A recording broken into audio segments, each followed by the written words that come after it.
नमस्कार दोस्तों, पॉलिटिक्स में आपका बहुत बहुत स्वागत है। दोस्तों आज के इस क्लास में यूपी ट्रिपल वीडियो और एग्जाम 2023 के लिए हिंदी का प्रैक्टिस सेट लेकर आया हूं और इस हिंदी के प्रैक्टिस सेट के अंतर्गत हिंदी के 50 क्वेश्चंस को सॉल्व करेंगे। दोस्तों यदि आप हमारे चैनल पर नए हैं तो चैनल को सब्सक्राइब कीजिए, लाइक कीजिए, शेयर कीजिए। दोस्तों आइए शुरू करते हैं आज के इस प्रैक्टिस सेट के क्वेश्चन नंबर फर्स्ट से। क्वेश्चन नंबर फर्स्ट है, इनमें से कौन सी देवनागरी लिपि की वर्ण ध्वनि नहीं है? दोस्तों आपको बताना है। तो यहाँ पर दोस्तों इस क्वेश्चन का राइट आंसर हो जाएगा ग्रीवा ध्वनि। ग्रीवा ध्वनि देवनागरी लिपि की वर्ण ध्वनि नहीं है। देवनागरी लिपि के अंतर्गत तालव्य, दंत, कंठ तालव्य, मूर्धा, दंतोष्ठ्य प्रकार की वर्ण ध्वनियाँ पाई जाती हैं जिसके द्वारा वर्णों के उच्चारण में सहायता मिलती है। तो ऑप्शन ए यहाँ पे राइट आंसर बनेगा। क्वेश्चन नंबर सेकेंड है, हिम तरंगिनी किसका काव्य संग्रह है? आपको बताना है दोस्तों। तो यहाँ पे राइट आंसर हो जाएगा ऑप्शन सी, माखनलाल चतुर्वेदी। हिम तरंगिनी माखनलाल चतुर्वेदी का काव्य संग्रह है। हिम तरंगिनी काव्य के लिए वर्ष 1995 में साहित्य अकादमी सम्मान प्रदान किया गया था। दोस्तों आप लोग ध्यान रखिएगा, महत्वपूर्ण प्रश्न है। क्वेश्चन नंबर अगला, क्वेश्चन नंबर थर्ड है, आधुनिक ढंग से पहला एकांकी किसे माना जाता है? तो राइट आंसर बनेगा ऑप्शन ए।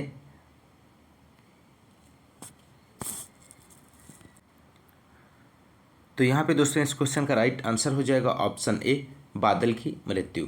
ऑप्शन ए यहाँ पे राइट आंसर बनेगा। बादल की मृत्यु आधुनिक ढंग से पहला एकांकी के रूप में स्वीकार है। हिंदी एकांकी विधान के अंतर्गत सर्वप्रथम पश्चिम नाटक विधानों को ध्यान में रखकर रामकुमार वर्मा ने बादल की मृत्यु की रचना वर्ष 1923 में की थी। दोस्तों आप लोग ध्यान रखिएगा। क्वेश्चन नंबर अगला है, क्वेश्चन नंबर 4, केशव दास द्वारा रचित आध्यात्मिक ग्रंथ का नाम क्या है? तो राइट आंसर यहाँ पे ऑप्शन बी हो जाएगा, विज्ञान गीता। ऑप्शन बी यहाँ पे राइट आंसर बनेगा। अगला क्वेश्चन, क्वेश्चन नंबर 5 है, हिंदी साहित्य का आधुनिक काल सामान्यतः कब माना जाता है? तो राइट आंसर हो जाएगा ऑप्शन ए, 1850 ईस्वी से। आधुनिक विद्वानों के अनुसार हिंदी साहित्य का आधुनिक काल सामान्यतः सन 1850 ईस्वी से प्रारंभ माना जाता है। क्वेश्चन नंबर अगला है, क्वेश्चन नंबर 6, निम्नलिखित प्रश्न में 4 विकल्पों में से उस सही विकल्प का चयन करें जो शुद्ध वाक्य का सबसे अच्छा विकल्प है। तो राइट आंसर ऑप्शन ए हो जाएगा, 2 लड़के इधर आ रहे हैं। ऑप्शन ए राइट आंसर बनेगा। क्वेश्चन नंबर 7 है, निम्नलिखित प्रश्न में 4 विकल्पों में से उस सही विकल्प का चयन करें जो शुद्ध वाक्य का सबसे अच्छा विकल्प है। तो राइट आंसर ऑप्शन सी हो जाएगा, हमने आपसे कहा था। ऑप्शन सी राइट आंसर बनेगा। क्वेश्चन नंबर 8 है, निम्नलिखित प्रश्न में 4 विकल्पों में से उस सही विकल्प का चयन करें जो शुद्ध वाक्य का सबसे अच्छा विकल्प है। तो राइट आंसर यहाँ पे बनेगा ऑप्शन सी, वह दिल्ली अवश्य आएगा। ऑप्शन सी यहाँ पे राइट आंसर बनेगा। क्वेश्चन नंबर 9 है, निम्नलिखित प्रश्न में 4 विकल्पों में से उस सही विकल्प का चयन करें जो शुद्ध वाक्य का सबसे अच्छा विकल्प है। तो राइट आंसर ऑप्शन सी हो जाएगा, कविताओं की एक पुस्तक मुझे दीजिए। ऑप्शन सी राइट आंसर बनेगा। क्वेश्चन नंबर 10 है, निम्नलिखित प्रश्न में 4 विकल्पों में से उस सही विकल्प का चयन करें जो शुद्ध वाक्य का सबसे अच्छा विकल्प है। तो यहाँ पर राइट आंसर हो जाएगा इस क्वेश्चन का दोस्तों ऑप्शन डी, मुझे केवल 4 रोटियां दीजिए। ऑप्शन डी यहाँ पे राइट आंसर बनेगा। क्वेश्चन नंबर 11 है, निम्नलिखित प्रश्न में 4 विकल्पों में से दिए गए वाक्य का सही काल वाला विकल्प पहचानिए। दीपा पौधों को पानी दे रही थी। तो राइट आंसर यहाँ पे बनेगा ऑप्शन ए, अपूर्ण भूतकाल है। क्वेश्चन नंबर 12 है, निम्नलिखित प्रश्न में 4 विकल्पों में से उस सही विकल्प का चयन करें जो पक्ष के भेद का सही विकल्प हो।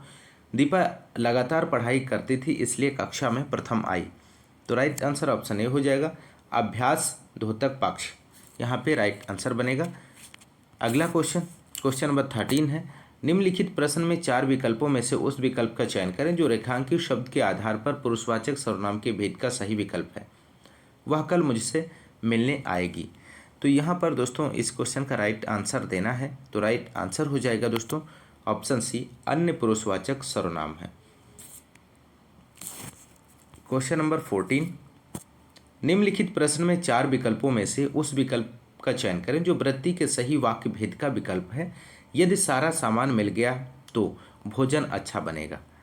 तो राइट आंसर यहाँ पे बनेगा दोस्तों, यदि सारा सामान मिल गया तो भोजन अच्छा बनेगा। क्रिया की वृत्ति का संकेतार्थ भेद प्रस्तुत है। वृत्ति का अर्थ मन स्थिति है। हिंदी में वृत्ति के 5 भेद होते हैं: वित्यर्थ, संभावनार्थ, संकेतार्थ, निश्चयार्थ और संदेहार्थ। तो राइट आंसर यहाँ पे बनेगा दोस्तों इस क्वेश्चन का ऑप्शन बी, संकेतार्थ। अगला क्वेश्चन नंबर 15 है। निम्नलिखित प्रश्न में 4 विकल्पों में से सही विकल्प का चयन करें जो वृत्ति के सही वाक्य भेद का विकल्प है। माँ ने कहा था कि उन्हें बाजार जाना है। तो राइट आंसर यहाँ पे बनेगा ऑप्शन ए, मिश्र वाक्य है। अगला क्वेश्चन नंबर 16, किसी की कही हुई बात को स्पष्ट करने के लिए वाक्य के अंत में किस चिन्ह का उपयोग करते हैं? तो राइट आंसर ऑप्शन डी हो जाएगा, विवरण चिन्ह। किसी की कही हुई बात को स्पष्ट करने के लिए वाक्य के अंत में उपयोग करते हैं। विवरण चिन्ह का प्रयोग आवेदन पत्र या प्रार्थना पत्र में विषय एवं द्वारा के बाद होता है। इस बात को भी आप लोग ध्यान रखिएगा। क्वेश्चन नंबर 17 है। निम्नलिखित प्रश्न में 4 विकल्पों में से उस विकल्प का चयन करें जो दिए गए मुहावरे का सही अर्थ वाला विकल्प है। मूंग की दाल खाने वाला। तो राइट आंसर यहाँ पे बनेगा ऑप्शन सी, कमजोर। मूंग की दाल खाने वाला का अर्थ होता है कमजोर होता है दोस्तों, आप लोग ध्यान रखिएगा। क्वेश्चन नंबर 18 है। निम्नलिखित प्रश्न में 4 विकल्पों में से सही विकल्प का चयन करें जो दिए गए मुहावरे का सही अर्थ वाला विकल्प है। शहद लगाकर चाटना। तो राइट आंसर यहाँ पे हो जाएगा ऑप्शन ए, किसी चीज को व्यर्थ लेकर बैठे रहना। क्वेश्चन नंबर 19 है। निम्नलिखित प्रश्न में 4 विकल्पों में से उस विकल्प का चयन करें जो दिए गए मुहावरे का सही अर्थ वाला विकल्प है। हिसाब बैठना। हिसाब बैठने का मीन्स होता है सुविधा होना। ऑप्शन डी यहाँ पे राइट आंसर हो जाएगा। अगला क्वेश्चन नंबर 20 है। निम्नलिखित प्रश्न में 4 विकल्पों में से उस सही विकल्प का चयन करें जो दी गई लोकोक्तियों का सही अर्थ वाला विकल्प है। प्रभुता पाई काम मद नहीं। प्रभुता पाई काहू मद नहीं। तो यहाँ पे आपको राइट आंसर देना है। तो राइट आंसर हो जाएगा, शक्ति पाने पर व्यक्ति अभिमानी हो जाता है। ऑप्शन ए राइट आंसर हो जाएगा। क्वेश्चन नंबर 21 है। निम्नलिखित प्रश्न में 4 विकल्पों में से उस सही विकल्प का चयन करें जो दिए गए वाक्य के अंग्रेजी अनुवाद का सही विकल्प है। विद्यार्थियों को चाहिए कि पहले योग्य बने फिर राजनीति करें। तो यहाँ पर दोस्तों इस क्वेश्चन का राइट आंसर हो जाएगा option A, student should be eligible before and then do politics. Option A यहाँ पे राइट आंसर बनेगा। अगला क्वेश्चन नंबर 22 है। निम्नलिखित प्रश्न में 4 विकल्पों में से उस सही विकल्प का चयन करें जो दिए गए वाक्य के अंग्रेजी अनुवाद का सही विकल्प है। स्वतंत्र भारत का संपूर्ण दायित्व आज विद्यार्थियों के ही हाथों में है। तो यहाँ पर दोस्तों आपको राइट आंसर देना है। तो यहाँ पे राइट आंसर बनेगा option C, the entire obligation of independence India is in the hands of the student today. Option C right answer हो जाएगा। अगला क्वेश्चन नंबर 23 है। निम्नलिखित प्रश्न में 4 विकल्पों में से उस सही विकल्प का चयन करें जो दिए गए वाक्य के अंग्रेजी अनुवाद का सही विकल्प है। खेलों के आयोजन से खेल भावना का विकास होना स्वाभाविक ही है। तो राइट आंसर यहाँ पे हो जाएगा ऑप्शन डी, यहाँ पे राइट आंसर बनेगा। It is natural to develop sports spirit by organising sports. Option D right answer बनेगा। क्वेश्चन नंबर 24 है। निम्नलिखित प्रश्न में 4 विकल्पों में से उस सही विकल्प का चयन करें जो दिए गए वाक्य के अंग्रेजी अनुवाद का सही विकल्प है। यदि सच्चे दिल से समाज के हित के लिए कार्य किया जाए तो समर्थन अवश्य मिलता है। तो यहाँ पर आपको इस क्वेश्चन का राइट आंसर देना है।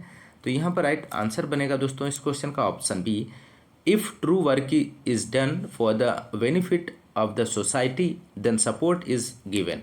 ऑप्शन बी यहाँ पे इस क्वेश्चन का राइट आंसर हो जाएगा। अगला क्वेश्चन नंबर 25 है। निम्नलिखित प्रश्न में 4 विकल्पों में से उस सही विकल्प का चयन करें जो दिए गए वाक्य के अंग्रेजी अनुवाद का सही विकल्प है। उद्योग तथा व्यवसाय में स्पर्धा होना स्वाभाविक है। तो राइट आंसर ऑप्शन ए हो जाएगा, competition in industry and business is natural. Option A सही जवाब है। अगला क्वेश्चन नंबर 26। निम्नलिखित प्रश्न में 4 विकल्पों में से उस सही विकल्प का चयन करें जो वाक्यांशों के लिए एक शब्द का विकल्प है जो थोड़ा जानता है। तो थोड़ा जानता है उसके लिए एक शब्द दिए गए ऑप्शंस में से आपको चयन करना है। तो राइट आंसर हो जाएगा, जो थोड़ा जानता है के लिए एक शब्द अल्पज्ञ सही विकल्प है दोस्तों। ऑप्शन सी यहाँ पे राइट आंसर हो जाएगा, अल्पज्ञ। नेक्स्ट क्वेश्चन नंबर 27 है। निम्नलिखित प्रश्न में 4 विकल्पों में से उस सही विकल्प का चयन करें जो वाक्यांशों के लिए एक शब्द का विकल्प है, जो इस लोक की बात है। तो इस लोक की बात है तो ऑप्शन डी लौकिक हो जाएगा। ऑप्शन डी राइट आंसर बनेगा। अगला 28 क्वेश्चन नंबर, निम्नलिखित प्रश्न में 4 विकल्पों में से उस सही विकल्प का चयन करें जो रेखांकित शब्द के लिए उचित विकल्प है। पिता ने बेटी की शादी में किसी भी प्रकार की कमी न होने दी। तो राइट आंसर यहाँ पे बनेगा ऑप्शन डी हास्य। ऑप्शन डी राइट आंसर हो जाएगा। क्वेश्चन नंबर 29 है, कौन सा शब्द ऐहिक शब्द का विलोम है। तो राइट आंसर बनेगा ऑप्शन सी पारलौकिक होता है।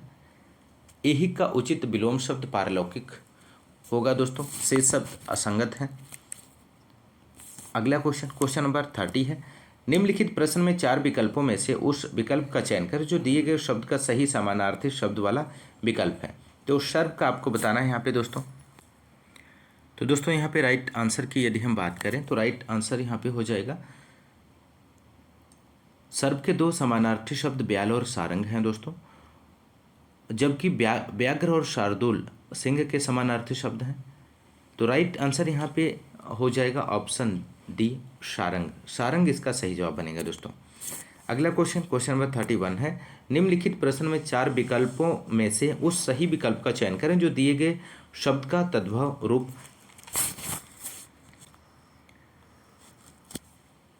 तो इच्छुक आपको बताना है दोस्तों, यहाँ पे राइट आंसर क्या हो जाएगा। तो राइट आंसर बनेगा एक शब्द इच्छु का सम्यक तद्भव रूप है। ऑप्शन सी यहाँ पे राइट आंसर हो जाएगा। नेक्स्ट क्वेश्चन नंबर 32 है, निम्नलिखित प्रश्न में 4 विकल्पों में से उस सही विकल्प का चयन करें जो सर्वनाम के भेद का सही विकल्प है, जिसको हमने बुलाया था वह आया। तो राइट आंसर यहाँ पे बनेगा ऑप्शन बी संबंधवाचक है। जिस सर्वनाम से वाक्य में किसी दूसरे सर्वनाम से संबंध स्थापित किया जाए उसे संबंधवाचक सर्वनाम कहते हैं।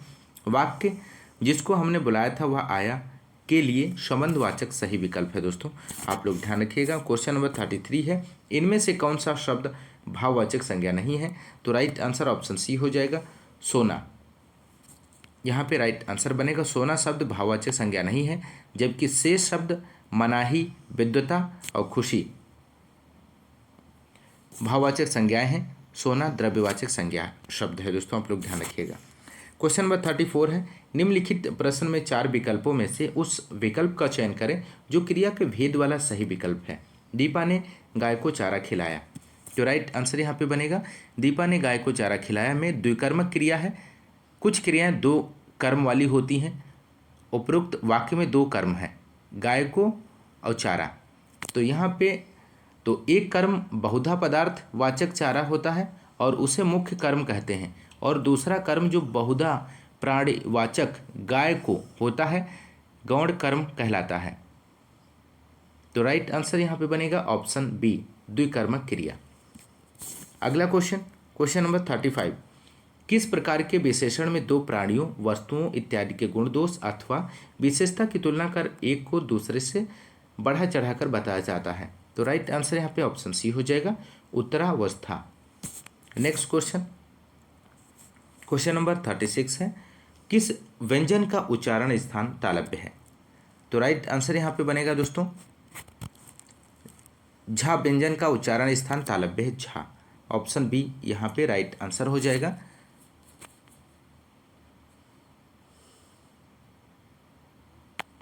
अगला क्वेश्चन नंबर 37 है, बोली का क्षेत्र जब थोड़ा विकसित हो जाता है और उसमें साहित्य की रचना होने पर वह क्या बन जाती है। तो राइट आंसर ऑप्शन बी हो जाएगा उपभाषा। ऑप्शन बी राइट आंसर है। अगला क्वेश्चन नंबर 38, जिन ध्वनियों की गणना न स्वर में की जाती है न व्यंजन में उसे कहते हैं। तो उसे अयोग वाह कहते हैं। ऑप्शन डी राइट आंसर हो जाएगा। क्वेश्चन नंबर 39 है, स्वर तंत्रियों के आधार पर व्यंजनों को कितने वर्गों में बांटा गया है। तो राइट आंसर ऑप्शन बी हो जाएगा 2। अगला क्वेश्चन नंबर 40 है, जिह्वा की नोक जब ऊपर के दांतों की पंक्ति के सामने वाले दांत के ऊपरी हिस्से के संपर्क में आकर वायु के प्रवाह को अवरुद्ध करती है, ऐसे उच्चारण स्थान को क्या कहते हैं। तो राइट आंसर ऑप्शन डी हो जाएगा वर्त्स कहते हैं। ऑप्शन डी सही जवाब है दोस्तों। वर्ष ऐसे उच्चारण स्थान को कहा जाता है जिसमें जिह्वा की नोक जब ऊपर के दांतों की पंक्ति के सामने वाले दांत के ऊपरी हिस्से के संपर्क में आकर वायु के प्रवाह को अवरुद्ध हो करती है। वर्ष व्यंजनों के अंतर्गत ना, सा और रा और ला आते हैं दोस्तों, आप लोग ध्यान रखिएगा। क्वेश्चन नंबर 41 है, इनमें से कौन सा कार्यालय आदेश के मूल गुण नहीं है, आपको बताना है। तो राइट आंसर ऑप्शन डी हो जाएगा, बाहर भीतरी बातें। बाहर भीतरी बातें कार्यालय आदेश के मूल गुण नहीं है। संतुलित निर्वैयक्तिक नाप तुलना अनौपचारिक कार्यालयी आदेश के प्रमुख गुण हैं दोस्तों, ऑप्शन डी राइट आंसर बनेगा। अगला क्वेश्चन,